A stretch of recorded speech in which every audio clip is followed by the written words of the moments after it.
మీ నాన్నగారు ఎలా వచ్చారండి సినిమా రంగంలోకి అసలు? మదర్ వాళ్ళ బ్రదరు బిఎస్ సుబ్బారావు గారు.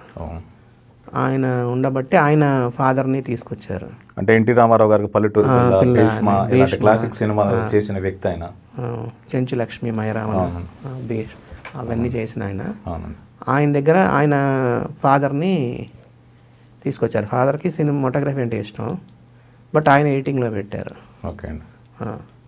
అక్కడ ఫాదర్ది బాగా నచ్చి ఎన్టీ రామారావు గారు ఫస్ట్ ఫిలిం ఇచ్చారు ఫాదర్కి. ఏ సినిమా అండి అది? నాకు టింగ్ రంగ ఏదో ఉందండి పేరు, నాకు కరెక్ట్గా తెలియదు. ఓకే.